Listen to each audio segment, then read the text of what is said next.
experience and see corruption.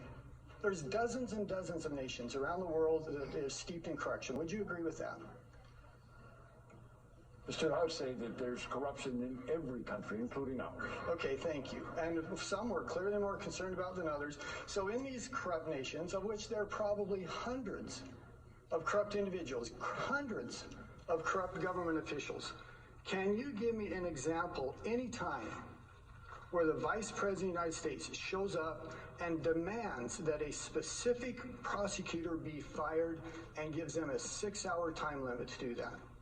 Are you aware of that ever happening any other place? I guess the answer is no. And I just think it's interesting that out of hundreds of corrupt individuals, dozens of corrupt nations, that happened one time.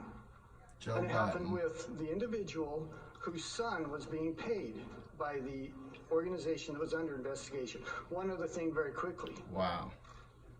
If someone's a candidate for political office, even for president of the United States, should they be immune from investigation?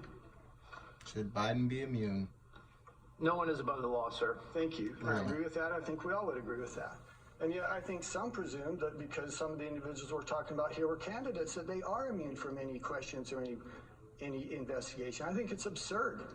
For heaven's sakes, if those of us in public office, those of us who find ourselves up for re-election or all the time as a candidate, I think we have a higher standard, not immunity from asking these types of questions. The last thing, then I'm going to yield my time. Availability of funds, I'm quoting from the NDAA in 2019. The language is specific. Availability of funds under assistance to the Ukraine, it has to be certified. And what has to be certified? Quote, for the purposes of decreasing corruption. Are you surprised that there would be questions about corruption in Ukraine and that it would be discussed withholding some of the things that's actually required by law that would be withheld if they can't certify that the corruption has been eliminated or is being addressed? Wow. Crickets. The certification in that case is done by the Secretary of Defense upon advice of his staff in consultation with the interagency community. We were fully supportive of that conditionality, and the Secretary of Defense had already certified that that conditionality had been met. And so we agree the funds were never we should withhold funds if there's questions about corruption that have not been addressed. I'm going to yield my rest of my time to Mr. Jordan. Sorry, 18 seconds. You going to let that go? Thank you. In that case, I will yield back. Thank you.